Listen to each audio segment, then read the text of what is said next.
Que las 5 clases que estaremos presentando aquí están unidas. La clase de ayer fue, podríamos decirlo, el fundamento para esta clase de hoy, mañana y las 2 del domingo. Esperamos sean de edificación y esperamos se puedan entender. Vamos a estar desplazando la clase de la carta a los Romanos, en el capítulo 3, ahí es donde vamos a estar mirando, Romanos capítulo 3. Ayer expliqué que íbamos a ver 5 términos que queremos comprender para comprender la serie, la clase, y cuando hablamos de la gracia, ayer expresamos que la gracia, el regalo, el don en sí que hemos recibido, es en Cristo, o sea, dentro de Cristo Jesús. Fue el regalo que recibimos. Y cuando miramos a la carta a los Romanos, los términos que se están explicando son términos que se usaban mucho dentro del Senado y dentro de las leyes romanas. Los romanos, ¿verdad?, sacaron una copia total en cuanto a los griegos, y lo que hace Roma es que establece estas palabras que el apóstol Pablo utiliza en la carta a los Romanos, porque sabía que los romanos iban a entender muy bien y porque él mismo era abogado. Lo que tratamos de comprender el día de ayer, estábamos viendo lo que son las siete teologías. Y cuando veíamos las 7 teologías, lo que yo les expresaba el día de ayer es que la teología es en sí el estudio de Dios. La teología es en sí el estudio de Dios, y era lo que veíamos el día de ayer. Vimos los primeros términos que queremos comprender. Dice Romanos capítulo 3, en el versículo 21. Romanos capítulo 3, en el verso 21. Dice así, leeremos desde el verso 20. Ya que por las obras de la ley, hablamos de lo que era la ley el día de ayer, hoy hablaremos un poco más. Ningún ser humano, ya sea que el humano sea hebreo, que sea judío, o que sea gentil, o que sea prosélito, ningún ser humano, vimos los términos de estos ayer, será justificado, y ahí vemos la primera parte que veíamos ayer, la palabra justificación. Será justificado delante de él, porque por medio de la ley, o sea, de la ley de Moisés, es el conocimiento del pecado, y la paga del pecado es ¿qué? Muerte, y nos trae a un estatus de condenación. Versículo 21. Pero ahora, aparte de la ley, o sea, aparte de la ley de Moisés, aparte de lo que se le dio a Moisés para que ellos pudieran encontrar la justificación por la idea de un cambio. Ayer entendimos lo que era un cambio. Esto es, los judíos venían a Dios y le daban algo a Dios, y al darle algo a Dios, Dios los absolvía de la infracción de la ley que habían cometido. Y eso es lo que sucede. Y eso era la ley. Se ha manifestado la justicia de Dios testificada por la ley y por los profetas. El regalo que Dios dio, que estaba envuelto, que era un misterio, que fue revelado, fue algo que fue descrito a través del Antiguo Testamento, a través de los profetas. Por eso no iba a pasar una letra mayor, una letra menor del hebreo, que no se cumpliera en Jesús. Versículo 22. La justicia de Dios por medio de la fe en Jesucristo para todos los que creen en Él, porque no hay diferencia, por cuanto todos pecaron. ¿Quiénes pecaron? Los hebreos, los judíos y los gentiles. Esto lo vimos el día de ayer con más detalle. Por cuanto todos pecaron y están destituidos de la gloria. La palabra gloria es doxa, del hebreo Shekinah, esto es de la luz de la entrada al cielo. La gloria de Dios, dice, siendo justificados gratuitamente por la gracia. Y ayer veíamos que todos estamos en un estado de condenación. Eso es lo que veíamos ayer, de condenación. Por lo tanto, el proceso de la teología de condenación nos enseña que la gente está condenada primero porque decidieron darle alabanza y adoración a la creación en vez de al Creador. Se hicieron idólatras. Número 2, la gente se hizo inmoral, nos hicimos inmorales. Cambiaron la naturaleza de la verdad de sus cuerpos y lo entregaron a cosas contra la propia naturaleza. Las mujeres se fueron con las mujeres, los hombres con los hombres, y lo vimos el día de ayer. Y vimos en sí algunos de los pecados, y la paga de este pecado es muerte. Por lo tanto, toda la gente está, número 1, en condenación. Lo vimos el día de ayer. Número 2, ¿qué es lo que se tiene que hacer? Se tiene que pagar. Si la paga del pecado es muerte, tenemos que pagar. Tenemos que pagar para que una persona sea justificada. Número 2, se tiene que pagar. Tiene que haber una redención.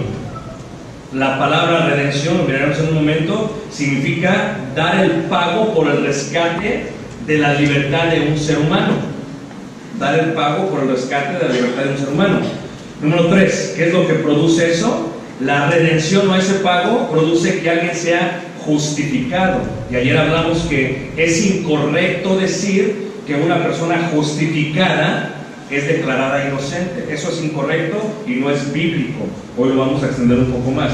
Justificado indica es una persona que es culpable, sin embargo, se va a absolver su cargo criminal o su castigo. Se va a absolver, se va a quitar a través de otra ley, a través de otro regalo.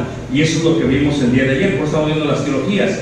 Y la teología número 4, de la cual vamos a extender el día de hoy, y la 5, tiene que ver con la teología de resurrección y santificación. Pero reitero, la ley de Moisés enseña que una persona es absuelta de su cargo criminal cuando hace un intercambio. Da un animal que tiene sangre, en la sangre hay vida, porque eso es lo que es la sangre es vida, y cuando se derrama la sangre de un animal, esa persona, bajo la ley de Moisés, era absuelta de su cargo criminal. No es inocente, hizo lo que tuvo que hacer, es culpable. Sin embargo, se establece algo que se absuelve de lo que hizo y por lo tanto se le permite continuar. Pero ayer vimos también que la sangre de un animal no es la sangre de un ser humano. Tú y yo no podemos oler lo que vale un animal. Y en ello es que tenía deficiencia y defecto la ley de Moisés. Y eso fue lo que vimos el día de ayer.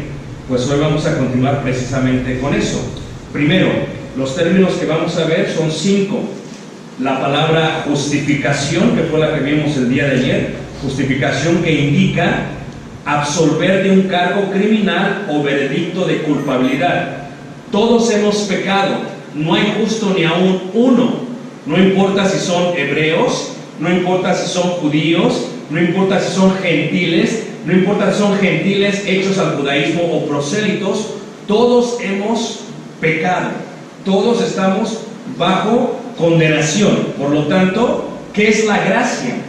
Lo vimos ayer. La gracia es ese Padre, ese Jehová, ese Dios se hace carne. E indiscutiblemente grande es el misterio de la piedad. Dios, Elohim, el Señor, Jehová, el gran yo soy, el Señor Todopoderoso, se hizo carne. Y ese era un misterio que estuvo oculto, era un regalo. Y al hacerse carne, Él precisamente es el regalo de Dios para nosotros. Es lo que equivale a vida por vida, porque no es un animal, es Dios, es un ser humano que vale lo mismo que otro ser humano. Si este ser humano pecó, para poder redimir, para poder pagar la libertad de esta persona, otro ser humano lo puede hacer. La palabra redención, vimos ayer, significa de liberar, es una liberación asegurada por el pago de un rescate, dejar en libertad, porque somos esclavos del pecado, y al ser esclavos del pecado estamos en estatus de condenación, y al ser y estar en estatus de condenación vivimos bajo lo que veremos el día de mañana, lo que es la carne. Así que los dos términos a entender primero es justificación y redención. Redención es pagar para que alguien sea libre. Justificación es absolver de un cargo criminal a una persona. Y ahora miramos la otra palabra que veremos hoy. Dice así, versículo 23: por cuanto todos pecaron y están destituidos de la gloria de Dios, siendo justificados gratuitamente por su gracia. La ley de Moisés decía, Te justifico si me traes un animal. Así que el judío siempre piensa en intercambio. Yo te doy este animal y tú me justificas. Por lo tanto, el hecho que yo traiga un animal de mi propiedad y yo haga que lo maten o que derramen su sangre o que lo sacrifique un sacerdote, hace que yo mismo me esté liberando y me esté justificando. Sí, tú eres el que dice, estás absuelto de ello, pero la obra que yo hice, el tomar un animal, el despojarme de él, el dejar que lo mate un sacerdote, ese intercambio hace que tú, Dios, me justifiques. Así que es mi obra, al final del día, la que me justificó. Si tú me absolviste, pero yo lo hice. Entonces el judío, hermanos, tiene un gran problema entendiendo que un ser humano sea justificado sin hacer nada. Porque para el judío todo tiene que ver por obras. Yo hago esto, yo recibo esto. Yo hago esto, yo recibo esto. Pero la gracia no es así. La gracia es, tú no haces nada, tú no me das nada, y aún así, si solamente crees, yo te justifico. Y este era un paradigma que estaba cambiando el apóstol Pablo en el pensamiento de los judíos. Y dijimos ayer que el 90% de las iglesias de Cristo, de los cristianos, eran judíos, que eran proselitos hebreos. Y dice ahí la palabra de Dios, siendo justificados gratuitamente por su gracia, y ahí está, mediante la redención. Ahí está la palabra. Redención significa que pagar el rescate para dar a alguien libertad. Somos esclavos, estamos condenados, estamos en la cárcel, alguien tiene que pagar para sacarnos. Entonces, ¿quién lo hace? Dice ahí, mediante la redención, o ese pago, ¿que es en quién? En Cristo Jesús. Cristo es la gracia. Versículo 25. A quien Dios puso como propiciación. Y ahí miramos el otro término que vamos a ver hoy. Es un término legal. Propiciación. Es un término legal que se utiliza primero en la ley de Moisés. Levanten la mano quien ha oído la palabra propiciación. ¿Okay? Levanten la mano quien la entiende. ¿Okay? Propiciación. Propiciación significa cubrir por medio de una ofrenda el pecado, mediante la cual la ira de Dios se retira o se va. A ver si entienden este concepto, ¿ok? ¿Quién es padre de familia, Dios? Los hijos nos desesperan. ¿Amén? ¿Están de acuerdo todos, hermanos? Lo que hacen los hijos es que saben cómo sacarnos de nuestras casillas y de quicio. Si es que los amamos. Porque hay gente que parece que no tiene hijos. Hacen lo que sea y ni de sus casillas los sacan. Pero si los amamos, realmente nos hacen enojar. Y nos hacen enojar porque desobedecen lo que les pedimos que hagan. Por lo tanto, cuando un hijo desobedece, como en el caso de mi hijo, al principio, como buenos padres, decimos, deja de hacer eso. Y el hijo siempre empieza a medir los límites, quiere ver hasta dónde puede llegar y empieza a tocarte. Deja de ver la tele, haz esto. Y el hijo voltea, el hijo te ve y sigue viendo la tele. Quiere ver los límites. Te empiezas a enojar. Que dejes de ver eso y por favor hagas esto. El hijo oye que el volumen subió. Para él, su oído bajó.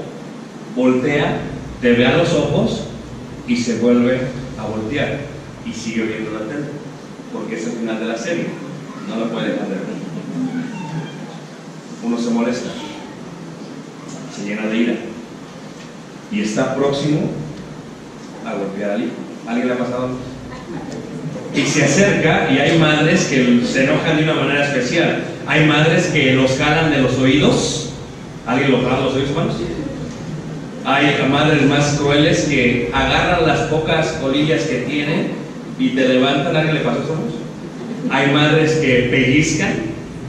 hay madres que golpean, hay madres que toman una chancla y la avientan, hay madres que agarran cuchillos y lo que sea la avientan para hacer caso. La ira es incontrolable a veces. En el caso de Dios, hermanos, Dios está molesto con la humanidad a causa del pecado. Primero, no le dieron gloria sabiendo que es Dios. Segundo, se entregan a las pasiones desordenadas. Tercero, voltean, lo ven y voltean como si no existiera.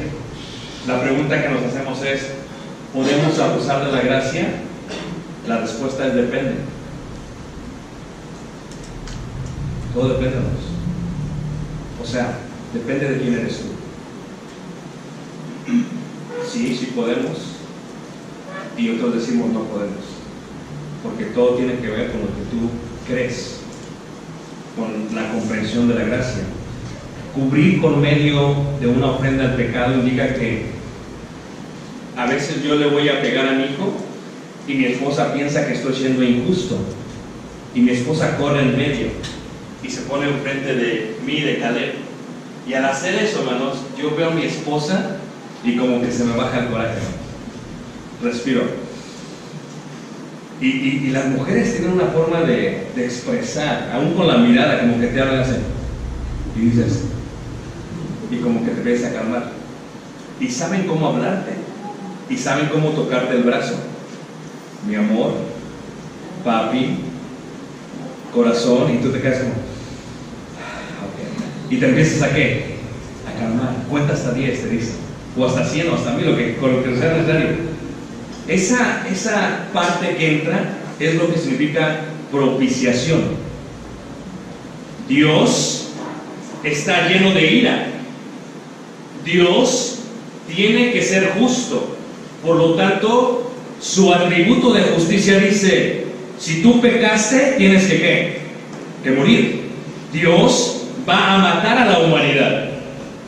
Dios se hace carne y se interpone en Jesús entre el Padre y la humanidad. Y de esa manera, Dios se calma. Dios calma su ira.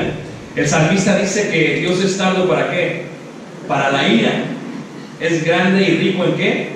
En misericordia, y tardo para la ira. Yo les decía a los hermanos de hermenéutica que esta expresión es hebrea y que literalmente significa que Dios tiene una nariz muy grande. Y dice, ¿cómo que quiere decir eso? Eso es lo que dice en hebreo. En hebreo dice, Dios tiene una nariz muy grande. Y dices, ¿pero por qué dice eso? Porque nosotros tenemos una nariz muy ¿qué? Pequeña.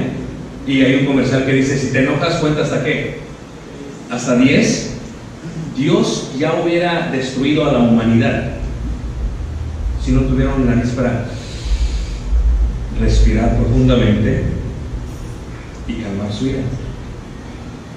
Por eso Dios es rico en misericordia y es tardo ¿para qué? Para la ira. Dios tiene una nariz ¿qué? Muy grande. El hebreo todo es físico, lo tienen que visualizar para entenderlo. Por lo tanto, ¿cómo? En Jesucristo, el cual es la gracia, el regalo, Dios se calma. Solamente si Jesucristo es propiciación. Y dice el versículo 25, a quien Dios puso como propiciación por medio de la fe en su sangre. ¿Para qué? Para manifestar su justicia a causa de haber pasado por alto en su paciencia los pecados ¿qué? Los pecados pasados, con la mira de manifestar cuando en este tiempo su justicia, a fin de que Él sea el justo y el que justifica al que es de la fe de ¿qué? De Jesús. Dos términos: primero, redención; segundo, justificación; tercero, propiciación; cuarto, purificación. Nosotros no entendemos esto porque como occidentales somos muy dados a ser profanos en cuanto a las palabras. A ver si me entiendes.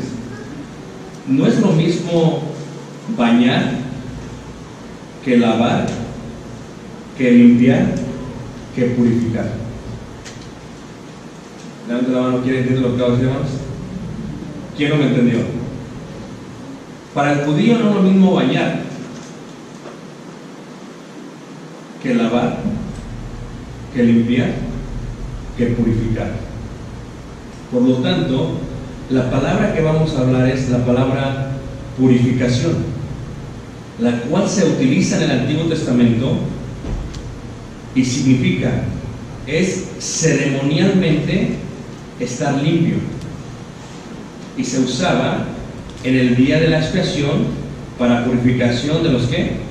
Pecados. Es la palabra toher. Toher es lo que es purificación. Vamos a ver si me entienden todos, ¿ok? Cuando hablamos de un nacimiento de nuevo, hermanos, ¿qué es lo que va a explicar Romanos 4, 5 y 6? Estamos diciendo que tú y yo no nos podemos acercar a Dios. ¿Por qué? Porque tú y yo primero somos gentiles, número 1. Número 2, segundo, hemos pecado. Número 3, tiene que haber alguien que sea propicio o sirva como propiciación, porque si nos acercamos a Dios, su ira nos destruye. Yo explicaba esto en una clase apenas y les decía a los hermanos, nosotros no entendemos lo que es común y lo que es santo. Es más, la primera vez que se oye la idea de la palabra santa o amada kasher es cuando le dice Dios a Moisés, Moisés, quita el calzado de tus pies, porque el lugar donde estás, ¿qué? Santo es, o sea, es tierra santa. Pero ese lugar, hermanos, era un lugar común. Era común la tierra. Es como este lugar, es común. Y de pronto, con la presencia de Dios, el lugar pasó de ser común a santo. De tal manera que Moisés tenía que quitarse los zapatos y que Moisés tenía que postrarse y que Moisés tenía que tener temor, porque ya no era un lugar común, era un lugar santo, era tierra ¿qué? Santa. Y eso es lo que tenemos que entender. Para acercarte a Dios, la única manera que puedes hacerlo es que haya una purificación completa para que te puedas acercar tú ¿qué? A Dios, para que pases de ser de lo común a lo santo. Si no, no se puede. Y la idea del tabernáculo enseña eso. Estás afuera, no puedes entrar. Tienes que pasar por un proceso de redención, después de purificación, después de santificación, y después puedes tener comunión con Dios. De otra manera no se puede. Nosotros no podemos tener comunión con Dios a menos que pasemos por este proceso, que es lo que estamos tratando de explicar con la idea de nacer de nuevo. O sea, para que yo me acerque a Dios, primero tengo que estar justificado. Pero para que yo esté justificado, primero tiene que haber alguien que me redima o que haga la redención por mí. Si alguien hace la redención por mí, por lo tanto me justifica. Y después de haberme justificado, siempre necesita estar ese ser en propiciación por mí. ¿Por qué? Porque yo necesitaré constantemente mantenerme purificado para poder estar en la presencia de Dios. De otra manera no se puede, es imposible. ¿Qué significa entonces nacer de nuevo? ¿Qué es el Evangelio, hermanos? La muerte, ¿la qué? La sepultura y qué? Y la resurrección. Pero vean el error que cometemos en la iglesia. Estamos tan preocupados y tan enfocados en que la gente se bautice, que no nos preocupamos que el proceso sea correcto.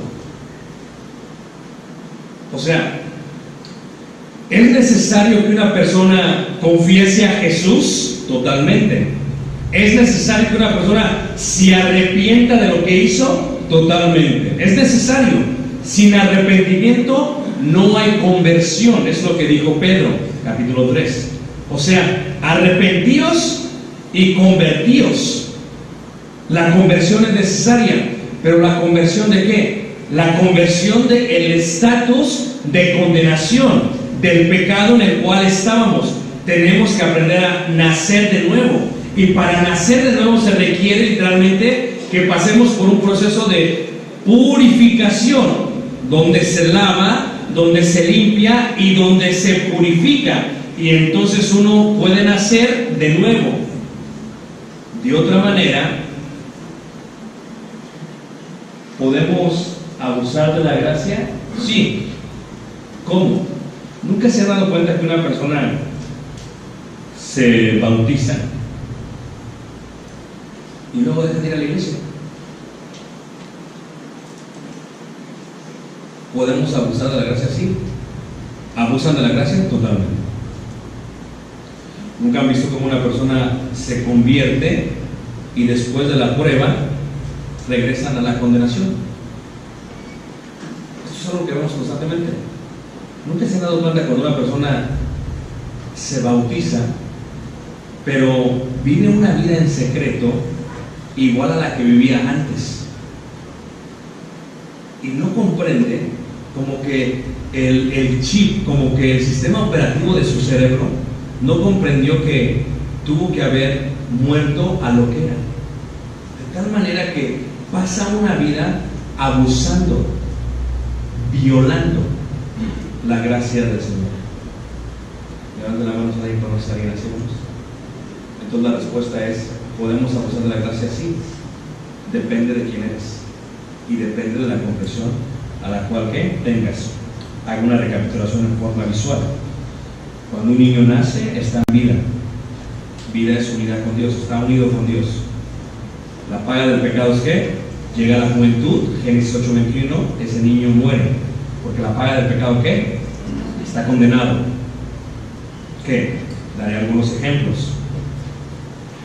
El idólatra, el que se inclinó y adoró un pedazo de barro, está condenado. O en su lenguaje, veneró, porque dicen: yo no adoro, yo venero, es lo mismo.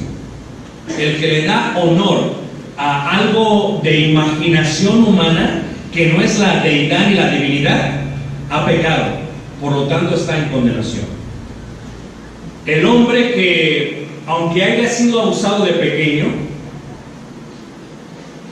y tenga confusión en su mente y decida no tomar la verdad de su cuerpo como algo que hizo Dios, porque no lo decidió, lo decidió Dios, y se aviente con otro hombre a una cama y sea homosexual, está pecando. El hombre que no reconoce que es gloria de Dios y por lo tanto empieza a moverse y dice: no, es que yo crecí con muchas mujeres, mi padre se fue de pequeño, no tuve una imagen varonil, por eso soy así, y le gusta ser un poquito afeminado. Esa forma de quitarle al Creador la creación que Él hizo y no aceptar esa verdad y querer de alguna otra manera quitar esa gloria y darse su propia gloria porque así piensa que es correcto, está en pecado. La paga del pecado, ¿qué? Es que muerte. La mujer que decide echarse con otra mujer, a pesar que su parte genital no puede hacer que la otra mujer disfrute totalmente y haga algo incorrecto con su cuerpo contra la naturaleza divina, está en pecado. El joven que decide no hacerle caso a sus padres, le grita a sus padres, los ofende a sus padres, golpea a sus padres, hijos rebeldes, está en pecado. El ladrón que acostumbra a robar, ya sea como aquel que el pobre muchacho del señor de la Bimbo o de no sé qué, que el pobre robó, el pobre en el video que se ve mucho. O sea, es pecado tanto esos 3 o 4 gancitos que se robó, como aquella que se robó todo de la Secretaría de Educación Pública. Es pecado, porque la paga del pecado, ¿qué? Es muerte. Es pecado si tú de joven vas y ves un altar y dices: pues a mí es un ídolo, es una Virgen de Guadalupe, pues yo ahí veo que le echaron monedas y yo necesito para un refresco, pues ahí metes la mano y sacas y le robaste, aunque sea ídolo, porque no es tuyo, es pecado. Aquel que le abre la cartera a su padre y le sustrae dinero es pecado porque robó. Aquel que está trabajando, pero en vez de trabajar está en el WhatsApp y da 1 hora, 2 horas en Facebook y le quita esa hora, 2 horas de trabajo, está robándole a su jefe, es pecado. Así que el robar es pecado. Aquella persona que es borracha o que tomó es pecado. Aquella persona que decidió entregarse al baile, a las pasiones carnales, a la lascivia, es pecado. Todo esto lo trae en condenación. No importa, todos estamos en estatus de condenación, porque la paga del pecado, ¿qué? Es muerte. Todos necesitamos justificación. Y el Evangelio es precisamente lo que hace. Pero vean, el Evangelio es la que muerte, sepultura, ¿qué? Y resurrección. Y escuchen lo que digo, tal vez de toda la clase es lo más importante, ¿ok? El proceso de resurrección no es uno que inicia en el bautismo solamente, sino uno que comienza y que continúa hasta el día en que muramos. Esa es la teología de la resurrección, que los romanos y los corintios no entendieron. Ellos pensaron, yo ya salí de las aguas, por lo tanto ya estoy bien, ya resucité, ¿no? Porque la resurrección no es de un día, es de varios días. Y todos sabemos que para que alguien sea purificado ceremonialmente y pueda entrar a la presencia de Dios, tiene que haber agua. Porque la palabra bautismo, bautizo, significa sumergir. Pero para poderse sumergir, esta persona debió haberse arrepentido de lo que era antes. Pues estamos tan enfocados por bautizar, que no enfatizamos la enseñanza del arrepentimiento, que cuando una persona ni siquiera se arrepiente, solamente se remoja y sigue viviendo igual. El borracho sigue siendo borracho, el adúltero sigue siendo adúltero, el homosexual sigue siendo homosexual. A veces se pone en una faceta, una cara. ¿Qué pasa? El borracho se bautiza y deja de tomar en presencia de su esposa y en presencia de la gente que lo conoce y en presencia de la iglesia. Pero ya en lo secreto tienen su cerveza, tienen su licor. Allá cuando nadie los ve, se van a la cantina más lejana o en el bar entre amigos del trabajo, sigue tomando. Por lo tanto, esta persona dice, yo ya me bauticé, pero no entendió el proceso del Evangelio. No lo comprendió. Por eso podemos abusar de la gracia así. Puedo decirles, hermanos, que según las parábolas, el 75% de los cristianos abusan de la gracia. De cada 10 hermanos en este lugar, 7 están abusando de la gracia. Y 3 no. Todo tiene que ver con la comprensión de la gracia. ¿Qué se requiere? Para que alguien sea purificado, según la ley de Moisés, se requieren 2 cosas. Se requiere agua y se requiere sangre. Porque el agua purifica y la sangre justifica. Repito esto. No es lo mismo purificación que justificación, espero que haya quedado eso claro. Purificación indica que una persona ceremonialmente pasa por un ritual, para que pueda entonces entrar en presencia de Dios. Justificación dice, estás absuelto de todo lo que hiciste. No estás siendo declarado inocente porque eres culpable. Sin embargo, a pesar de que eres culpable, Jehová, Dios, te va a quitar ese cargo de penalidad que tienes, lo va a absolver, porque eres culpable de lo que hiciste. ¿Y qué es lo que pasa? En ese momento entra una persona a estar en comunión con Dios. Por eso se requiere agua. ¿Y se requiere qué? Sangre, porque la sangre redime, la sangre purifica y justifica, y el agua purifica. El agua limpia, el agua lava. Pero la sangre justifica, la sangre redime. Ahora, ¿pero qué sangre? Yo siempre le digo este concepto a los hermanos no me entienden, y trato de explicarlo de la mejor manera, ¿ok? Bueno, el bauticero creo que está aquí abajo, ¿verdad? Y mucha gente no entiende el concepto del bautismo y de la importancia de esto para la teología de resurrección. Porque si alguno está en Cristo, nueva criatura, ¿qué? Es las cosas viejas, ¿qué? He aquí todas son hechas, ¿qué? Nuevas, es lo que dice la Escritura. Ahora, ¿alguien ha visto cuando nace un bebé, hermanos? Levanta la mano. Eliezer, si te permiten, te invito a que pases y te traumes por toda la vida y ames más a tu esposa, porque es un concepto que yo les digo a la gente. Yo no entiendo a la gente. Sigo sin entender a las mujeres. O sea, el bebé te destroza todo el cuerpo, te lo deshace y todavía quieres tener más hijos. Yo no lo entiendo más. Cuando nace un bebé, hay un proceso y lo que ves es agua y sangre. Es lo que ves. Agua y sangre. Ves más cosas, pero me estoy enfocando en el agua y la sangre. ¿Me entienden, hermanos? Cuando Juan habla a los gnósticos y dice Jesucristo vino en carne, ese regalo, ese Dios se hizo carne, porque lo que nosotros vimos, lo que nosotros tocamos, lo que palparon nuestras manos, eso era Dios. Y ese es el debate que tenían. Y ese Dios dice, y Jesucristo no solamente vino del nacimiento, de la justificación o de cumplir toda la justicia. Dice, Jesucristo dice, nació del agua y de la sangre. Y dicen todos, ¿qué quiere decir? Dios totalmente, ¿qué?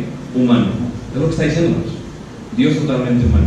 Y dice, y tres son los que dan testimonio en el cielo: el Padre, el Verbo y el Espíritu Santo. Y esos tres son ¿qué? Son uno. Y tres son los que dan testimonio en la tierra: el agua, la sangre y el Espíritu Santo. Y todos dicen, ¿quién sabe qué dijo él? No le entendí, te lo voy a explicar. Levanta la mano que no le entiende todavía, hermanos. Te lo voy a explicar solamente por ti, hermanos. Los demás no tienen todo muy claro. O eso es lo que ellos dicen. Cuando una persona entiende el regalo de Dios y se bautiza y entra a las aguas bautismales, ¿qué es lo que sucede? Está naciendo de nuevo. Y en el bautismo, en el bautisterio, hay agua y hay sangre. ¿Por qué? Porque esa persona tienes que ¿qué? Redimir, justificar y purificar. De otra manera esa persona no puede estar dentro de la gracia ni estar en comunión con Dios. Por lo tanto, aquí en el agua donde solamente ves agua, hay sangre. Y dice una hermana, hermano, yo solamente veo agua, no veo sangre. No, hay sangre. Yo nada más veo agua. Hay sangre. Yo nada más sigo viendo agua, es clarita. H2O, es lo único que veo. Agua. No, hay sangre. Porque la fe es la certeza de lo que se espera, la convicción de que ¿qué? No se ve. Si yo acepto que aquí está la sangre de Jesucristo y yo acepto que esa sangre fue dada para que hubiera propiciación entre el Padre y yo, para que hubiera redención y me liberara mi alma, y para que me justificaran, me absolvieran de todos los pecados que yo hice, porque fui ladrón, porque fui idólatra, porque hice lo que no tenía que hacer. Si yo acepto eso, mediante la fe en la redención de la sangre de Jesucristo, yo puedo entonces ¿qué? Nacer de nuevo y entrar en comunión con Dios. Pero hay un problema con esto, que el bautismo enseña una cosa importante. En el bautismo se resucita a nueva criatura. ¿Están de acuerdo con eso? Por eso, una persona que fue bautizada y no resucitó es una persona que está abusando de la gracia, aunque no entienda la gracia. Está abusando del Señor Jesucristo. Está abusando. No debería de hacer eso. Es cosa seria, hermanos. Es cosa importante. Entonces, la resurrección indica que yo resucité nada más un día. Aquí estaba mi vida antigua. Era adúltero, era homosexual, era lesbiana, era fornicario, era ladrón, fuese lo que fuese, aquí era. Entendí la gracia, yo fui redimido, justificado y purificado. Es lo que estamos diciendo. Y entonces, al sumergirme, creo que el agua me purifica, pero que esa fe que tengo en la sangre que Jesucristo derramó en el Calvario me está redimiendo y me está justificando. Y Él está quitando la ira de Dios, porque Dios está enojado conmigo porque yo he pecado y la paga del pecado es muerte. Dios está a punto de golpearme, está a punto de matarme, a quitarme la vida. Pero entonces, al bautizarme, Jesucristo pacifica al Señor, calma la ira, si yo solamente creyera en eso. Y cuando yo salgo de las aguas del bautismo, entonces, ¿qué sucede? Tiene que haber un cambio total. Hay una resurrección. Lo explico de mejor manera. Si yo era homosexual y me bauticé, y en la nueva vida, esa misma noche voy y me acuesto con esa persona, el bautismo perdonó mis pecados pasados, pero no santifica mi situación de homosexual. Y eso es lo que dice. De otra manera, no resucité, como que hice que resucité, pero me volví a morir. O como dice Judas, estoy 2 veces ¿qué? Muerto. Porque el pecado mata aquí antes de recibir la gracia, y el pecado mata aquí después de recibir la gracia. Y eso era lo que los romanos no podían entender. Y parece ser que nosotros no podemos tampoco comprender. Fíjate lo que dice Romanos 6. 1. ¿Qué pues diremos? ¿Qué pues diremos? Dice ahí. Dice ahí la palabra de Dios. Romanos capítulo 6. Versículo ¿qué? Versículo. ¿Qué pues diremos? ¿Perseveraremos en el pecado para que la gracia abunde? ¿Qué? ¿Qué dice, hermanos? En ninguna manera. La expresión en griego en ninguna manera es imposible. Es imposible. Pero luego dices tú, entonces ¿por qué lo hacen? ¿Por qué lo hacen? O sea, ¿por qué una persona no acepta el sacrificio de Cristo y lo hace como si Jesucristo no hubiera hecho nada? Pues déjame decirte que los hay, los hubo y los habrá, y muchos de ellos. Muchos. Esa es la realidad en la que vivimos. Bienvenidos a la gracia, donde unos abusan de la gracia, piensan que se pueden bautizar en su mente todos los días de lo que hacen, y piensan que se purifican, y se purifican, y se purifican, y se purifican, y se purifican, y ellos piensan que están bien. Bueno, dice ahí, en ninguna manera, es imposible, dice, porque los que hemos muerto al pecado, pregunta Pablo, ¿cómo viviremos aún en él?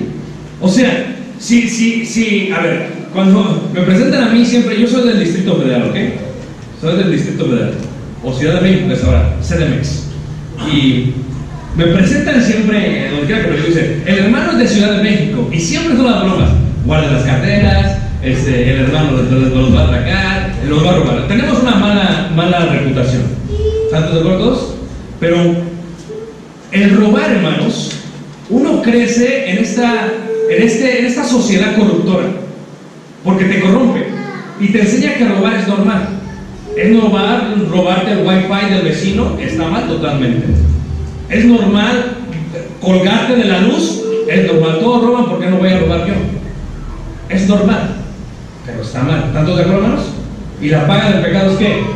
Es muerte, así que paga tu servicio de internet. ¿Ok? ¿Qué es lo que sucede? Si yo robaba antes y me he bautizado y sigo robando, diría la gente, ¿no entendiste lo que hizo Dios por ti? O sea, la pregunta es, ¿cómo vivirás aún robando? O el adúltero, ¿cómo vivirás siendo adúltero? O el que ve pornografía, ¿cómo vivirás siguiendo viendo pornografía? Es que nadie me ve, es que no te tiene que ver alguien. Si comprendiste la conversión genuina y el arrepentimiento y lo que es la gracia, eso que hizo Dios fue por lo cual murió. Por lo tanto, no lo voy a estar crucificando a cada rato, porque Cristo solamente murió para nosotros una vez por todos los hombres. Y después de esto, ¿qué? El juicio. Por lo tanto, tengo que comprender, como dice Pablo, ¿o no sabéis que todos los que hemos sido bautizados en Cristo Jesús hemos sido bautizados en su muerte? ¿Por qué? Porque somos sepultados juntamente con Él para muerte por el bautismo, a fin de que como Cristo resucitó de los muertos por la gloria del Padre, así también nosotros andemos en vida ¿qué? En vida nueva. Tenemos nosotros que andar en vida nueva. Tenemos que cambiar la forma en que vivimos. Ya no somos borrachos, ahora estamos justificados. Pero ¿qué sucede? Pongan un separador aquí, veamos lo que dice Hebreos en el capítulo 10, en el versículo 16. Hebreos 10, verso 16, dice así. Hebreos 10, verso 16. Jesucristo dijo, ahí lo mencioné, yo soy la verdad, el camino, ¿qué? Y la vida. La gente no comprende eso. Pero cuando Jesucristo dice la verdad, Él es la ley. Él es la verdad. En la cena con los discípulos dice, cuando venga el Espíritu de verdad, Él os guiará toda ¿qué? Verdad. Porque la verdad os hará ¿qué? O sea, yo soy la verdad. O sea, Jesucristo es la verdad. Santifícalos en tu palabra, o en la verdad. Tu palabra es ¿qué? Verdad. Él es la verdad. ¿Estamos todos de acuerdo, hermanos?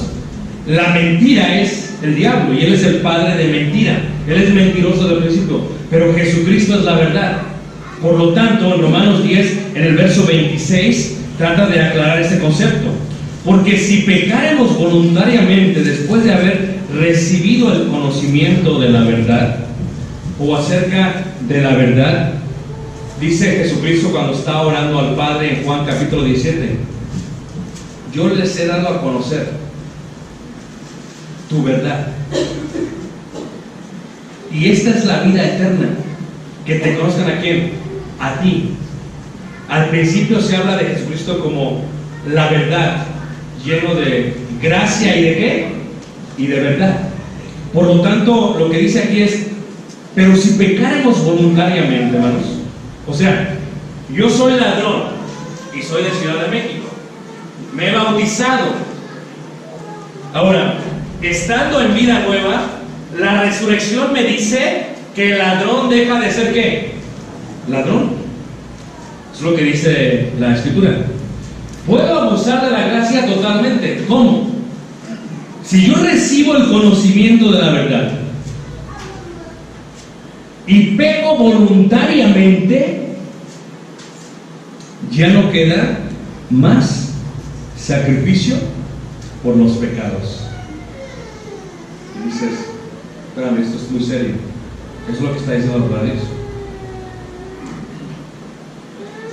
Que comprender la gracia es tan importante.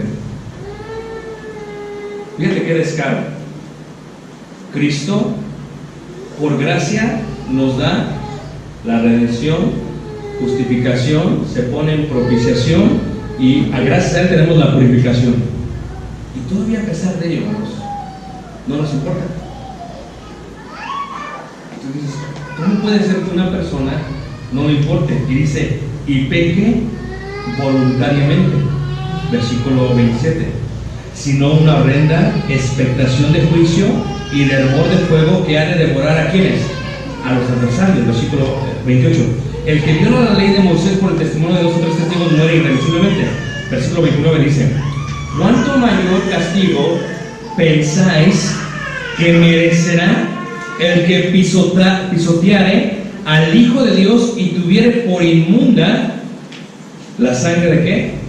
Del pecado, en la cual fue santificado e hiciera afrenta al Espíritu de gracia? Muchos no entienden esto, pero ¿por qué Moisés se quitó el calzado de los pies? Es que el lugar donde estás es santo. No es un lugar común. No es un lugar normal. El monte Horeb era normal, era común. Pero en el momento que Dios se presenta, pasó de ser común a un lugar totalmente ¿qué? Santo. Tú y yo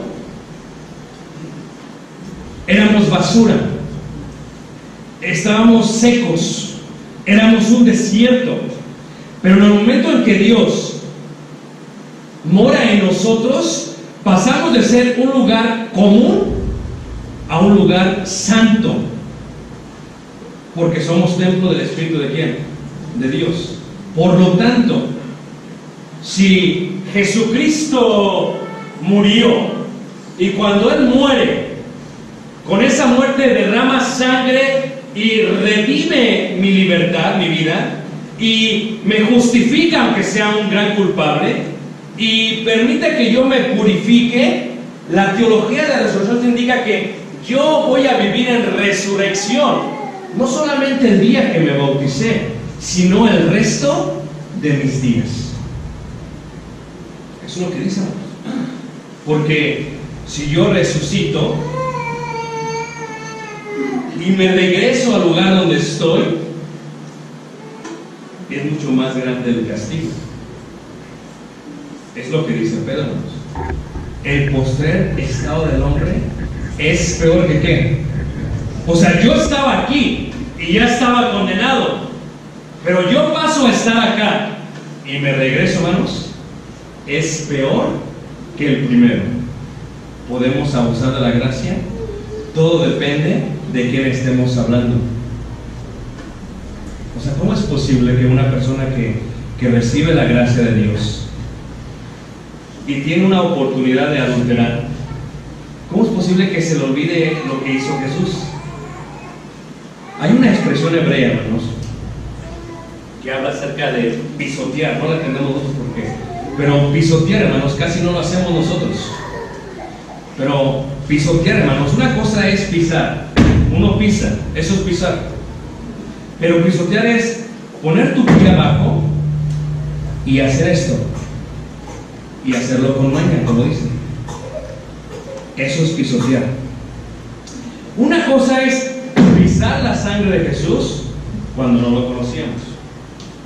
Otra cosa es pisar la sangre de Jesús y todavía con maña hacer esto. La pregunta es, ¿cuánto mayor castigo pensáis? ¿Crees que será el mismo castigo? Creo que no conocemos a Dios. Creo que no lo hemos conocido.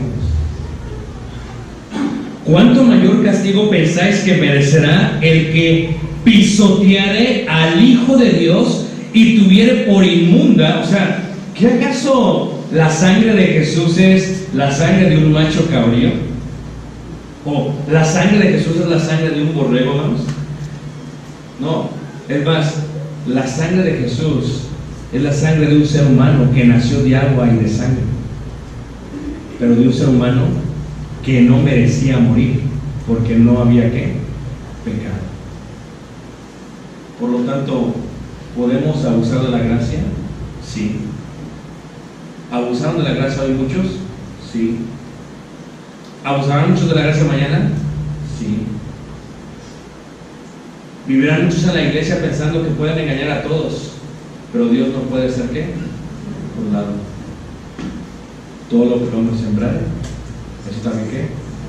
Cosechará. Yo iba manejando por Morones y hay una figura muy interesante. Está la imagen de un crucifijo sin cara, y en vez de cara le pusieron una cámara. ¿Alguien la ha visto? No solamente soy el único curioso. ¿Alguien la ha visto? ¿No la ha visto? Morones siendo de aquel lado para allá, para allá.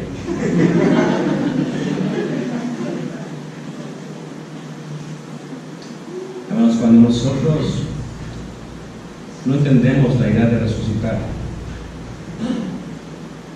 cuando nosotros no comprendemos que ya no somos el mismo, ya no vivo yo, mas vive Cristo en mí, cuando no entendemos que el castigo es peor, dices, pues que le van a poner más grados centígrados al infierno o al lago eterno de fuego. No,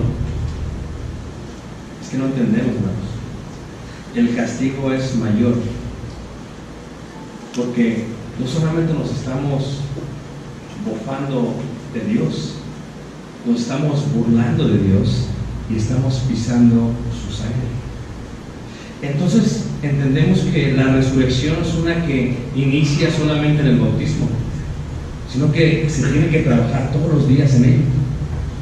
Sí, yo resucité en el 97, pero tengo que vivir resucitado el día de hoy, porque si yo regreso a la vida que tenía antes, el pecado me mata antes y me mata aún después. Y esto es parte de lo que la gente no comprendía en la iglesia. Fíjate lo que dice 1 Carta de Corintios capítulo 6, versículos 9 y 11, dice así. 1 Carta de Corintios capítulo 6, versículos 9 y 11, dice así. ¿Es hermosa la gracia? Totalmente. 1 Corintios 6, versículo 9, dice así. Dice, ¿no sabéis que los injustos, o sea, aquellos que fueron justificados, pero ya no viven conforme a la verdad o practican la verdad, por lo tanto hacen injusticia? Dice, ¿no sabéis que los injustos no heredarán el reino de Dios? Dice Pablo, ¿crees tú que esa es la cultura que tenemos como mexicanos? ¿A poco no? Ay, sí vamos a pasar, como que vamos a saltarnos el proceso.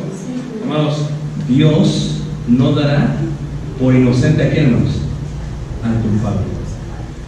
No lo puede hacer, porque si Dios hace eso, hermanos, Dios deja de ser justo y su justicia permanece ¿para cuánto? Para siempre. Dice ahí versículo 9, dice, ¿no sabéis que los injustos no heredarán el reino de Dios? No erréis, no te equivoques.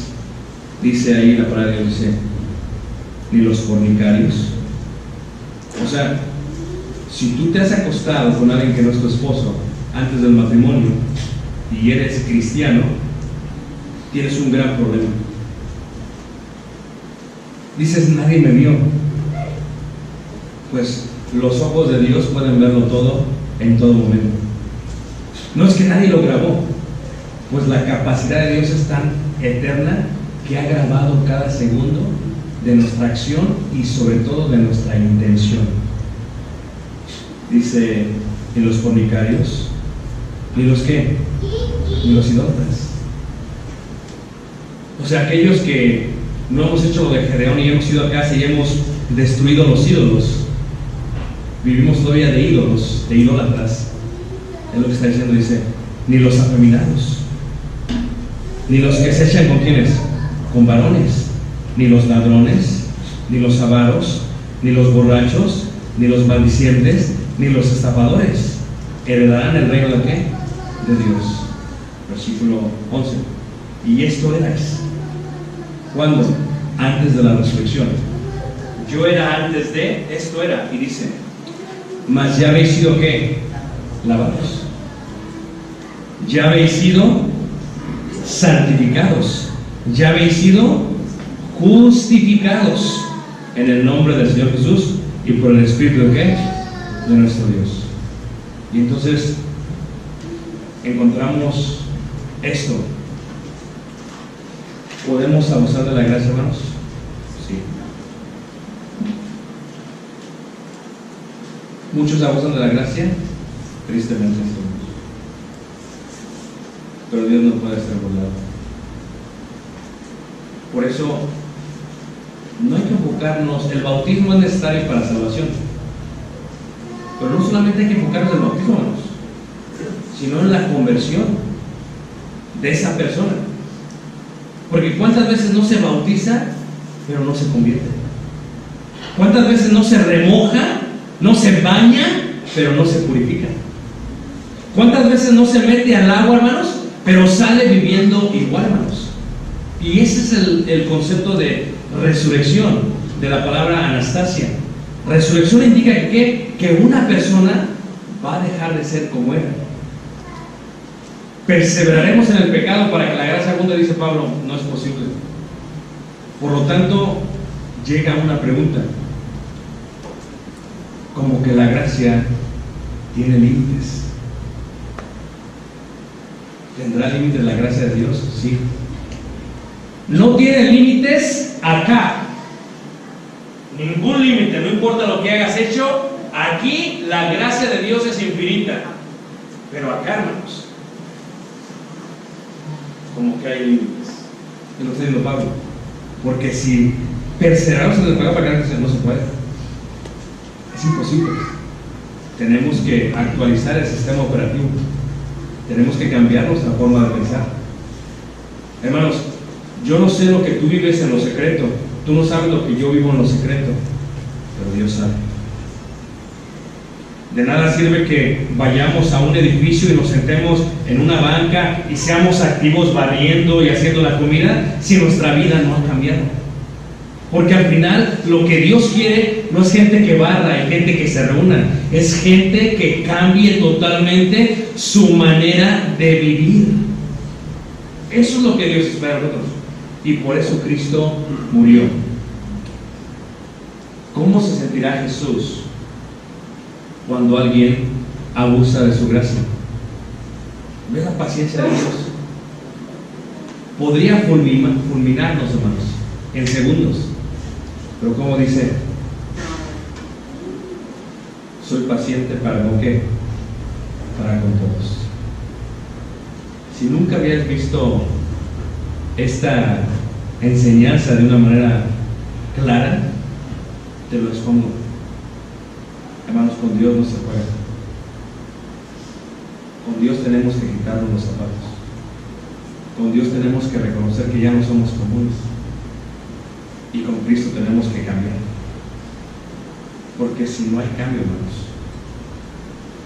el fin de esto es muerte.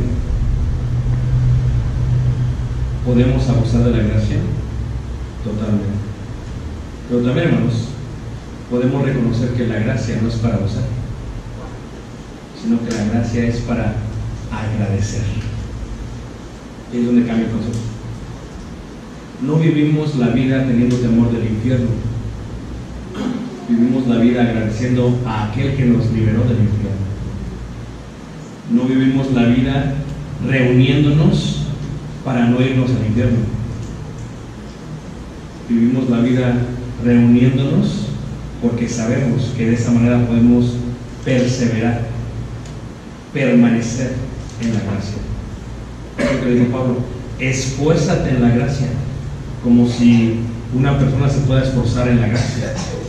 Vivimos reconociendo que cada día muero yo, y cada día tenemos que morir, hermanos, y cada día tenemos que mantenernos en vida, porque la resurrección no se inicia solamente el día que nos bautizamos. Se inicia, pero es una que continuamos todos los días de nuestra vida, porque si una persona cae de la gracia, hermanos,